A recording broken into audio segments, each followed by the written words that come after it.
కనిపిస్తున్నాయి. బలిపీఠం దేవుని మందిరములో ఉంటుంది. బలిపీఠం ఎక్కడ ఉంటుంది? దేవుని మందిరములో ఉంటుంది. బలిపీఠములకు చాలా ప్రాధాన్యత ఉంది. ఎందుకు బలిపీఠాలు దేవుని మందిరములో ఉండాలి అని అంటే, ఒకసారి మైక్ కట్టేసి బాబు ఆ ఫ్యాన్ తిరగట్లేదా లేదా వేయలేదా చూడండి ఒకసారి. కుర్రలోకి ఎవరొస్తు లేకండి బాబు, ఒక లేసి ఆ ఫ్యాన్ ఏంటి.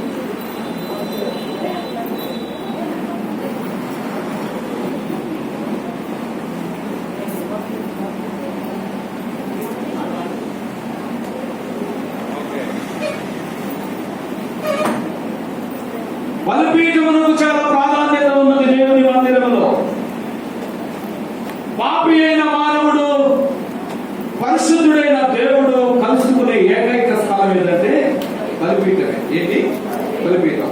మానవుడు పాపి, దేవుడు ఎవరు చెప్పడు? పరిశుద్ధుడు. పాపము పరిశుద్ధత ఎక్కడైనా కలిసి ఉంటుందా? నా సమాధానం కావాలి. ఏమా? నిద్ర వెలుగు ఎక్కడైనా కలిసి ఉంటుందా?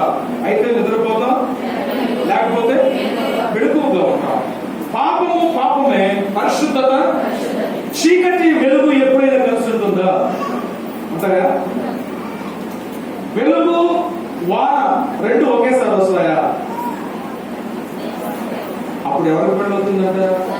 ఎక్కడికి పెళ్ళి అవుతుంది? ఏం సామెత! సూర్యుడు కనపడతాడు, తొమ్మిది పడతాడంట, అప్పుడు ఎవరికి పెళ్ళి అవుతుందంట? అంటే ఆ టైంలో తప్ప నక్కలకి ఎప్పుడు పెళ్లి చేసుకోవా? అసలు నక్కలకు కుక్కలకు పెళ్ళి అవుతాయండి. పందులకు పెళ్లి, నక్కలకు పెళ్లి, కుక్కలకు పెళ్లి, కోళ్ళకు పెళ్లి, నత్తలకు పెళ్లి, మనుషులకే పెళ్లి లేదు. మన మధ్యలో పెళ్లి కనపడుతుందా? కనపడుతున్నాయి. ఆడపిల్లలందరూ వెళ్ళిపోతున్నారు. మగోడు ఒకరో చేసుకోవట్లేదు. బాబు మీకు నమస్కారం చేస్తారు, పెళ్లి చేస్తున్నారు. కొత్త కోటలో తీసుకురండి, మందిరంలోకి తీసుకురండి. దేవుని బలిపీఠాలు దేవుని మందిరంలోనే కనిపిస్తాయి. ఎందుకు అనంటే, పాపి అయిన మానవుడు పరిశుద్ధతలోనికి రావడానికి ప్రత్యక్ష గుడారంలో ప్రవేశించాలంటే మొట్టమొదటి అడుగు బలిపీఠమును సమీపించాలి. ఎక్కడ సమీపించాలి? బలిపీఠం. పాత నిబంధన గ్రంథములో పావురములు, మేక, తర్వాత గొర్రె పోతే ఇట్లాంటివి పాపములకు ప్రాయశ్చిత్తముగా బలి అర్పించేవా. నేను పేదవాడిని, నా దగ్గర డబ్బులు కొట్టడానికి నేనేదో దొంగతనమో, నరహత్యో, వ్యభిచారమో పాపం చేశాను, నా పాపము పరిహరించాలి అనంటే బలిపీఠం దగ్గరికి వెళ్ళి ఆ బలిపీఠం మీద చేయి పెట్టి, నేను ఏ పక్షినైతే ఇస్తున్నానో ఆ పక్షిని దాని మీద పెట్టి, దాని మీద చేయి పెట్టి, నేను చేసిన పాపాన్ని జ్ఞాపకం చేసుకుని బలిస్తే నాకు అప్పుడు ఏ క్షమాపణ కలిగేదంటే పాప క్షమాపణ కలిగేది. మీరు కొంతమంది ధర్మంతులు ఉన్నారు, మేకలు కొనగలరు, గొర్రెలు కొనగలరు. మీరు గొర్రెను మేకను తీసుకొచ్చి దాని నెత్తి మీద చేయబెట్టి మీ పాపాన్ని తలచుకుంటూ దానిని బలిస్తే మీ పాపానికి ఏం కలుగుతుందంటే పాప క్షమాపణ కలుగుతుంది.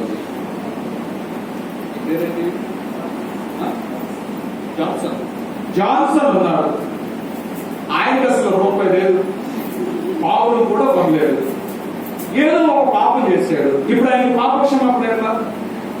పావులను కొనలేడు, గొర్రెలు కొనలేడు, మేకను కొనలేడు, అసలు ఆయన దగ్గర సింగిల్ పైసా లేదు.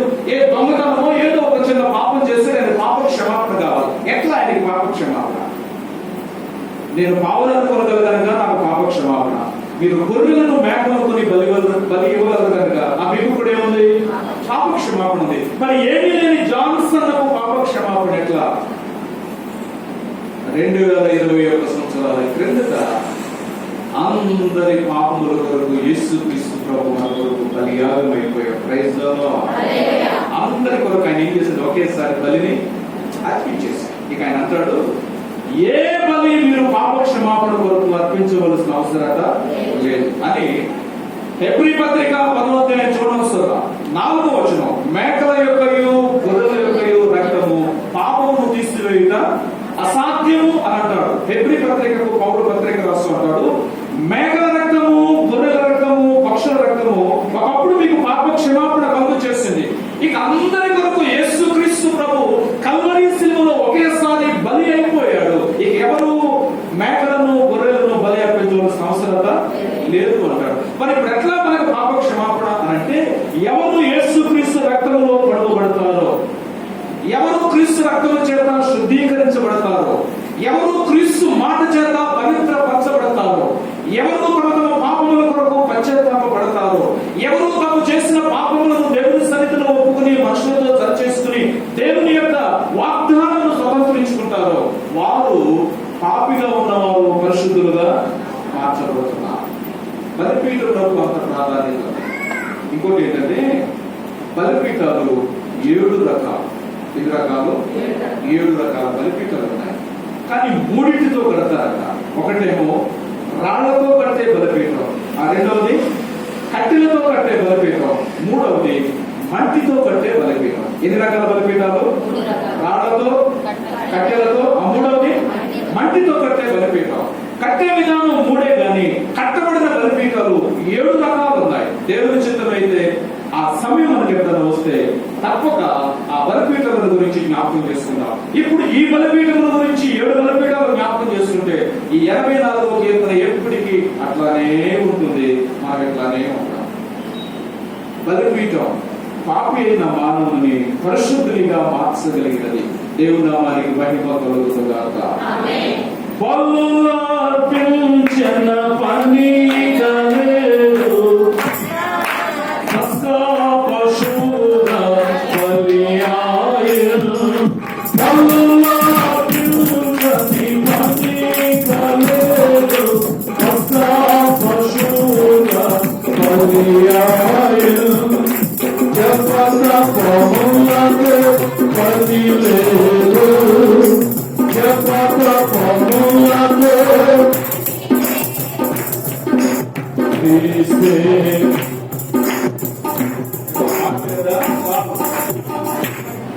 జపతాపములతో పని లేదు, బలి అర్పించవలసిన పని లేదు. యేసు క్రీస్తు ప్రభువే మనందరి కొరకు ఏమైపోయాడు? ఆయన బలి.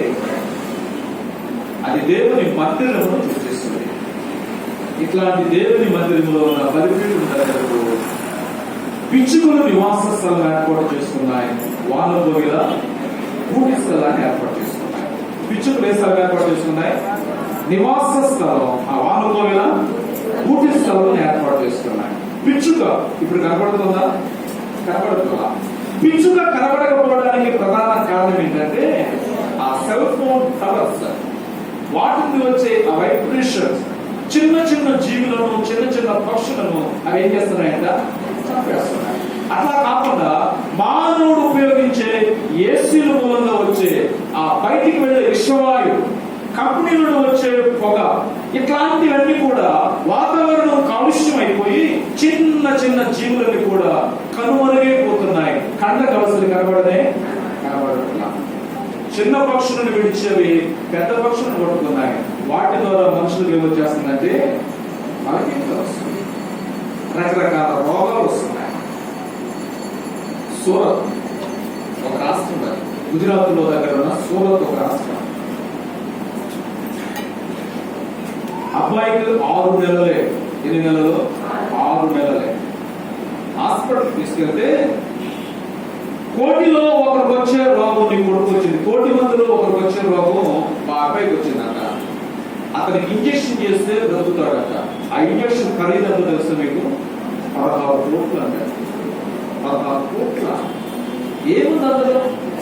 మరి దేనితో తయారు చేస్తారో తెలియదు, ఏ మందు వాడతారో తెలియదు. ఒకే ఒక ఇంజక్షన్ ఇస్తే బ్రతుకుతాడంట. సంవత్సరమే బ్రతుకుతాడు. ఈ సంవత్సరంలో మీ అబ్బాయికి మీరు ఇంజక్షన్ చేస్తే సరే సరే, లేకపోతే మీ అబ్బాయి ఏం చేస్తాడు? చచ్చిపోతాడు. ఆ ఇంజక్షన్ ఖరీదంటే 16 కోట్ల.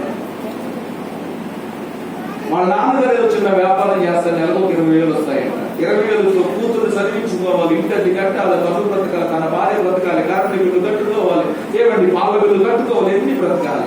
ఆయన అంటాడు 16 కోట్లు మా శక్తికి మించినవి. నేను జీవితాంతం కష్టపడిన 1 కోటి కూడా పోగు చేయలేను. దాతలు సహకరించండి, నా కొడుకును బ్రతికించండి అని చెప్పి అతను టీవీలో ఏమండి బహిరంగ ప్రకటన, దాని యూట్యూబ్ లో, ఫేస్బుక్ లో అన్ని చోట్ల పోస్ట్ చేశారు. చేతనైనంత వరకు చాలా మంది సహాయం చేస్తున్నారు. చాలా మంది అన్నారు ఎవరు సహాయం చేసినా చేసి 1 కోటికి వస్తాయి, మిగిలిన 15 కోట్లు ఎట్లా సంపాదిస్తారు? కనుక మీరు ఏ స్టేట్ లో ఉన్నారో ఆ స్టేట్ గవర్నమెంట్ గానీ సెంట్రల్ గవర్నమెంట్ గానీ దయ చూపిస్తే తప్ప నీ కొడుకు బ్రతికి బట్టగట్టే అవకాశాలు. మానవుడు బ్రతకడం కొరకు చేసే ప్రయత్నాలు చాలా ఉన్నాయి. మనిషి తాను బ్రతుకుతూ తన కుటుంబాన్ని పోషించుకోవడం కొరకు పడే ప్రయాస, చేసే కష్టం, జీవించే జీవన విధానం అది బహు బాధాకరమైనది. అయితే ఈ 84వ కీర్తన 3వ వచనములు చూస్తే బలిపీఠము దగ్గరకు పిచ్చుకులు వచ్చాయి, వానపల్లిలో వచ్చాయి, కానీ రావాల్సిన వారు రాలా. వారు ఎవరంటే ఎవరు మనుషులమైన మనం. ఎద్దు తన కామందు మెరుగును, గాడిద తన సొంత వారి తోటే తెలుసుకున్నాను. నా ప్రజలకు గట్టిగా నా ప్రజలకు నాకు తెలివి లేదు అన్న వాళ్ళకు చేయబోయి కదా. మీరందరూ తెలుగుతారు కూడా ఏమ్మా, మీరందరూ తెలుగుతారు కూడా. ఎంత తెలివి మీరు! మిమ్మల్ని బొమ్మలూరులో ఉన్నావా, మిమ్మల్ని బొమ్మలూరు అంతా కదా, సంఘంలో ఉన్న మిమ్మల్ని ఒక్కరిని ప్రధానమంత్రిని చేస్తే, దేనికి భారతదేశానికి ఒక్కరిని ప్రధానమంత్రి చేస్తే 60 సార్లు భారతదేశం 70 సార్లు కలిగిన తెలివి మీకు అవునా కదా? భర్తను దొరకకుండా ఎంత తెలివిగా ప్రవర్తిస్తున్నారు, భార్యకు దొరకకుండా కనబడకుండా భర్తలు ఎంత తెలివిగా ప్రవర్తిస్తారు. భర్త భార్య తెలివిగా ఇవ్వాలంటే పిల్లలంతా తెలివి కలిగిన వాళ్ళు అలా. మీ తెలివికి జోహా అక్కాయిలు, చదువుకున్న అక్కాయిలు, మీ తెలివికి జోహా. ఎంత తెలివి, ఎంత తెలివి, ఎంత తెలివి! ఎవరు తెలివి తక్కువాడు? ఎవరున్నారు తెలివి తక్కువతనం కలిగిన? ఎవరు తెలివి తక్కువతనం తెలియని వారు కాదు. మనకున్న తెలివి చాలా గొప్పది. అందుకే పెద్దవారు మాట్లాడారు, నీ తెలివి తెల్లారిందిరా. ఏమైందంట? నీ తెలివి తెల్లారిందిరా. బియ్యకుండా ఏడెట్టడానికి అక్కడ బియ్యం చదవాల్సి వచ్చిందా? అది తెలివి. బియ్యకుండా ఏడటానికి బియ్యం చదవాలా? నేనేం చదవాలి, నేను పెట్టలేనా బియ్యం తెలియదు? అయితే పెట్టలేదా? ఈ లోక సంబంధమైన తెలివి గురించి బైబిల్ గ్రంథం మాట్లాడటంలా. యాకోబు పత్రికలో అన్నాడు, ఈ లోక సంబంధమైన జ్ఞానము దెయ్యముల జ్ఞానం. ఈ లోక సంబంధమైన తెలివి దెయ్యముల తెలివి. ఎవరిని పాడు చేద్దామా, ఎవరికి అపకారం చేద్దామా, ఎవరిని నష్టపరుద్దామా, ఎవరిని గేలి చేద్దామా, ఎవరిని బజార్లోకి తీసుకొద్దామా అనే తెలివి ఈ లోక సంబంధమైన తెలివి. కానీ పైనుండి వచ్చేది, పరము నుండి వచ్చేది అది దైవిక సంబంధమైన తెలివి. ఇక్కడ ఏమంటాడంటే, ఎద్దు తన కామందు మెరుగును, గాడిద తన సొంత వాడిని దొడ్డి తెలుసుకొను. నా ప్రజలకు ఏం లేదంట. ఎద్దు ఏమో తన కామందు యజమాని మెరుగుతుంది, గాడిద సొంత వాడిని దొడ్డి తెలుస్తుంది. ప్రజలకు తెలివి లేదు. మందిరంలోకి రావాల్సిన విధముగా రావడం లేదంట, ప్రార్థించవలసిన విధముగా ప్రార్థన చేయడం వల్ల, ఆరాధించవలసిన విషయముగా ఆరాధించడం వల్ల, కూర్చోవలసిన విషయముగా కూర్చోవడం వల్ల, వినవలసిన విధంగా వినడం వల్ల, పాటలు పాడవలసిన విధంగా పాడటం వల్ల. ఏమండి ఇవన్నీ తెలివి లేకుండానే. అంటే లోక సంబంధమైన తెలివి ఉంది. ఎవరినైనా పడగొట్టగల మాటలు, ఎవరినైనా ఏమైనా చేయగలం అనుకున్న తెలివితో. కానీ ఆధ్యాత్మికంగా దైవికంగా మన దగ్గరకు వచ్చేటప్పటికి మనకి ఏమి లేదంటుందంటే బైబిల్ గ్రంథం తెలివి లేదు. దేవుని సన్నిధిలో ప్రార్థించే తెలివి లేదు. నువ్వు అనుకుంటున్నావు మాటకారతనం ఉంది, చమత్కారతనం ఉంది, ఎవరినైనా నేనేమైనా చేయగలను. లోక సంబంధమైన తెలివి నీకు ఇచ్చాడు, మంచిదే. నువ్వు బ్రతకడం కొరకు, నీ పిల్లలను బ్రతికించడం కొరకు, నీవు జీవించడం కొరకు లోక సంబంధమైన తెలివి కావాలి. లోక సంబంధమైన తెలివి నీకు ఎంత అవసరమో ఆధ్యాత్మిక సంబంధమైన తెలివి కూడా మనకంటే అవసరం. లోక సంబంధమైన తెలివి 70 సంవత్సరాలు 80 సంవత్సరాలు, ఆ తర్వాత ఏమైపోతాం? ఏమా చచ్చిపోతా ఉండడానికి ఎంత భయమో. ఏమైపోతాం ఆ తర్వాత? పరదేశంలో. పరదేశంలో. ఏ దేశంలో మనం? నేను చచ్చిపోయినప్పుడు సంఘం అంతా పాటలు పాడతారా? ఏమా ఆడరా? మాట్లాడడానికి నేను కూడా పెట్రోల్ శుద్ధి కలుపుతలేదు ఉంటారు. అప్పుడు ఎవరు చచ్చిపోయినా పెట్రోల్ శుద్ధి కలిపితే ఎవరు ఉండరు అక్కడ అంటారా? ఎవరు ఉండరు. ఈ లోక సంబంధమైన తెలివి 70 సంవత్సరాలు 80 సంవత్సరాలే. ఆత్మ సంబంధమైన తెలివి యుగ యుగాలు కోట్ల కోట్ల కోట్ల సంవత్సరాలు ఆ మహోన్నతులతో జీవించడానికి నీకు ఉపయోగపడుతుంది. కనుక పిచ్చుకలు బలిపీఠం దగ్గరకు వస్తున్నాయి, వానకోవెల బలిపీఠం దగ్గరకు వచ్చింది. రావాల్సిన మనుషులు మాత్రం దేవుని మందిరంలోనికి సమయానికి రాలేకపోతున్నారు. బళ్ళు అందట్లా, బస్సులు అందట్లా, ఆటోలు అందట్లా, ఏమండి కొంతమందికి ఫ్లైట్లు అందట్లా. ఏమన్నా ఆలస్యం వచ్చి ఫ్లైట్ మిస్ అయింది అయితే 3 ఫ్లైట్లు మారాలా, ఒక ఫ్లైట్ మిస్ అయితే ఇంకో ఫ్లైట్. ఏమన్నా రేట్లు వచ్చు, కనెక్టింగ్ ఆటో దొరకలేదు అయ్యారు. ఏమన్నా ఆలస్యం వచ్చు, టయానికి బస్సు రాలేదు అయ్యారు. మిమ్మల్ని అందరూ ఒక సాగు తీసుకెళ్ళాలనుకుంటున్నాను నేను. అంటారా ఏమన్నా ఎక్కడికైనా అడగరే? సౌత్ దక్షిణ కొరియాలో సియోల్ అనే రాష్ట్రంలో దైవజనులు పాలు యాంచు ఒక మందిరం కట్టారు.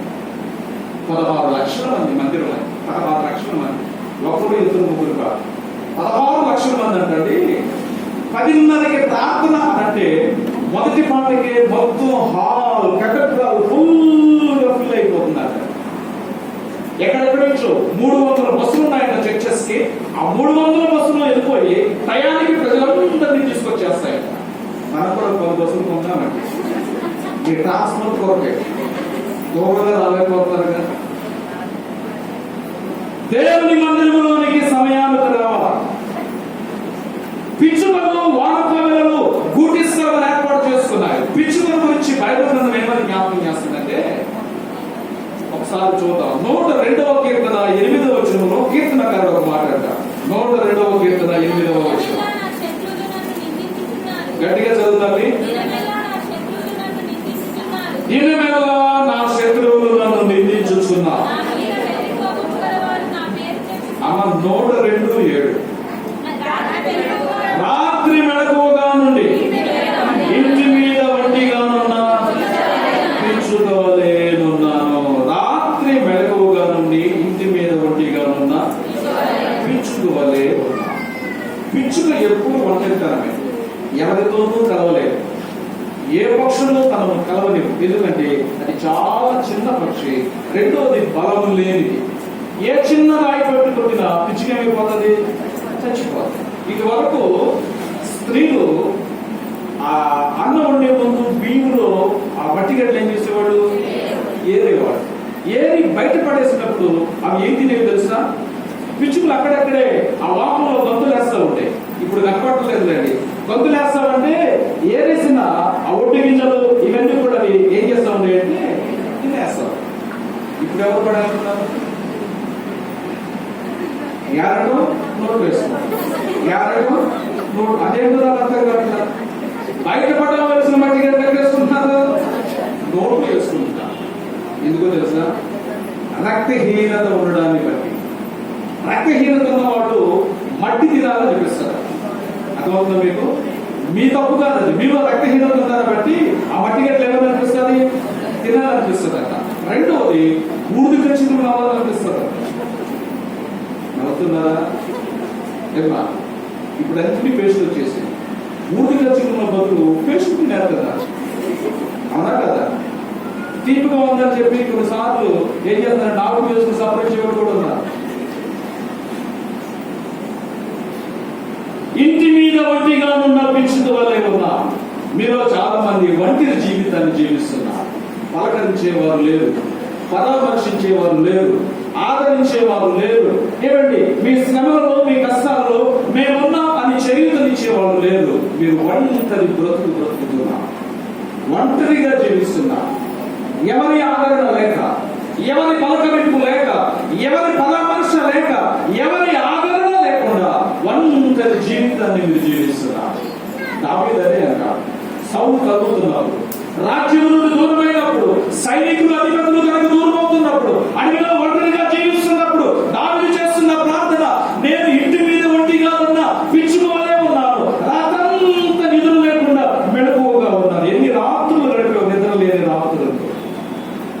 పిల్లల మూలంగా కలిగిన పరిస్థితులు, ఆర్థికంగా కలిగిన పరిస్థితులు, నీ శరీర మూలంగా కలిగిన రుగ్మతులు, నీ మూలంగా వచ్చిన వ్యాధి బాధలు, ఎన్ని రోజులు నిద్ర లేకుండా నువ్వు మెళుకుగా కలిపేవో నాకు తెలియదు.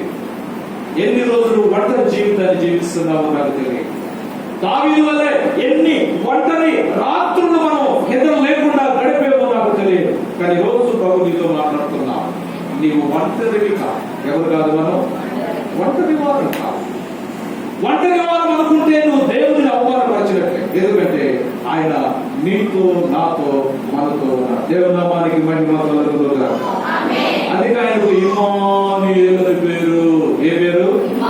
ఇమ్మానుయేలు మాటకు భాషాంతరమున దేవుడు మీకు ఏమైనాడు? ఆయన తోడై ఉన్నాడు. మరి ఎవరు ఒంటరి వారు కాదు. అది నీ ఒంటరి వారు అంటే నీవు దేవుని మీద విశ్వాసం లేదు. నేను ఒంటరిగా బ్రతుకుతున్నానంటే దేవుని వాక్యం మీద నమ్మకం లేదు. నేను ఒంటరిగానే ఉన్నానంటే దేవుడిని అవమానపరుస్తున్నావు. నీవు నేను ఎవరు ఒంటరి వారు కావు. మనకు ఒక ఆయన తోడుగా ఉన్నాడు. ఆయనే ప్రభు అయిన యేసుక్రీస్తు. ఆయనే ప్రభు అయిన యేసుక్రీస్తు. అందరూ ఉన్నారు యేసయ్యా, ఎవరు నాని కాదయ్యా. అందరూ ఉన్నారండి.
బెల్లం చుట్టూ ఏం బతుకుతాయి?